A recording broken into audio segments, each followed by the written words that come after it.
Welcome to History Love. In this series, we'll be exploring Sydney history, beginning with one of the city's most important foundations, water. I'm Mike, and today we'll dive into the story of the tank stream, the lifeblood of early Sydney and the reason the city stands where it does today. Long before European settlement, the Gadigal people relied on the tank stream as a sustainable water source. Then, in January 1788, when Captain Arthur Phillip arrived with the first fleet, this small freshwater stream shaped the course of Sydney history. At first, Botany Bay had been suggested as the site for the new colony. Joseph Banks himself thought it ideal when he visited years earlier. But Phillip quickly realized its shallow waters, sandy soils, and lack of fresh water made it unsuitable. Sailing north, he entered Port Jackson and discovered Sydney Cove, where the tank stream provided the fresh, clean water needed to support settlement. The stream flowed from a swampy high ground near today's Hyde Park, cascading down through a tree-covered valley before meeting Sydney Cove around where Pitt and Bridge Streets intersect today. Its natural filtration through mosses and sandstone made it clean and reliable, at least at first. When the first settlers began building camp after landing on January 26, 1788, the tank stream even shaped the colony's social map. Officers and governors lived east of the stream, while soldiers and convicts settled to the west, in the rocky area we now call the Rocks. But the tank stream was not a river like those back in Britain. It didn't flow year-round, and by 1790, drought hit hard. To secure water, convicts were ordered to cut 3 large storage tanks into the sandstone beside the stream, each capable of holding up to 20,000 litres. These tanks gave the stream its name, the tank stream. Today, with the help of old maps and modern satellite imagery, we know those tanks once lay near the junction of Hamilton Street and Curtin Place. Early colonial leaders quickly realized how vulnerable this water source was. As Sydney's population grew, contamination became a serious problem. By 1790, with more than 2,000 settlers relying on it, Phillip had the stream fenced to keep out pigs and livestock. Later, in 1795, Governor Hunter went further, creating a protective green belt 15 meters wide on either side of the stream.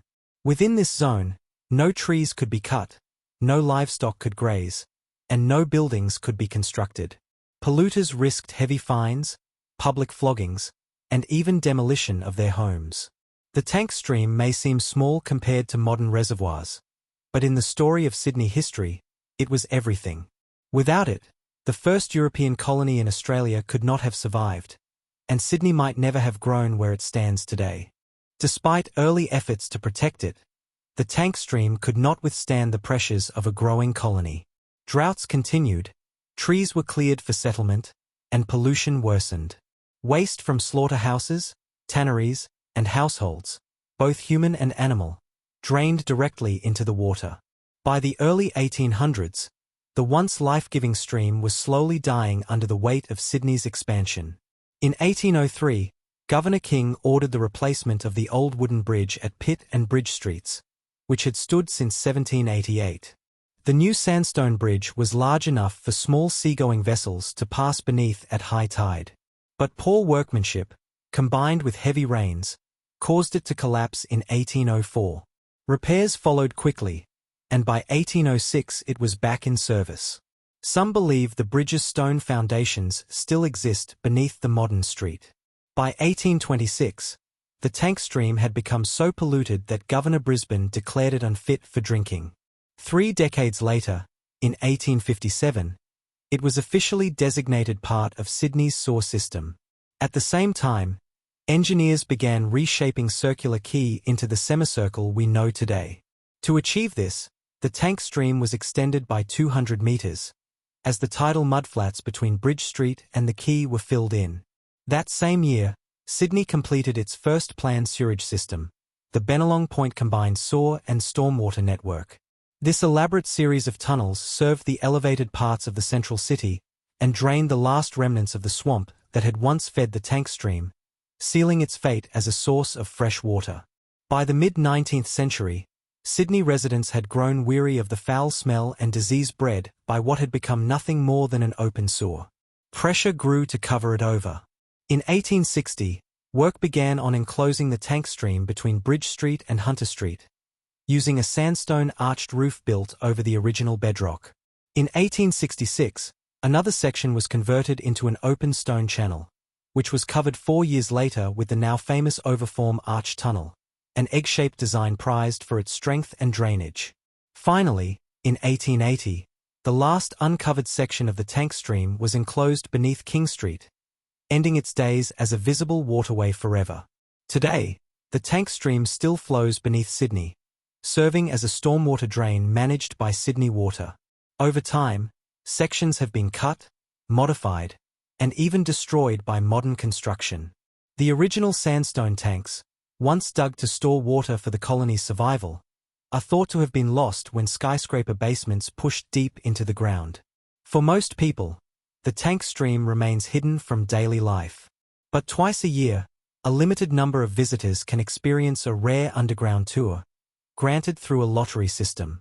Above ground, Sydney history enthusiasts can explore artifacts uncovered from the stream's banks, relics of the city's earliest days, when this humble waterway determined where a colony would rise and how a nation's story would begin. Over the decades, countless relics from the tank stream have been uncovered and preserved. Today, you can see many of them in a small museum in the basement of the old General Post Office building at Martin Place. One highlight is an original cutout section of the brick overform tunnel, alongside more than 200 ceramic pieces that once washed into the stream and were rediscovered during GPO renovations in the 1990s. For most Sydneysiders, however, the tank stream survives mainly in name. Streets and landmarks like Tank Stream Way, the Tank Stream Pub, and even Bridge Street trace the path where the water once flowed.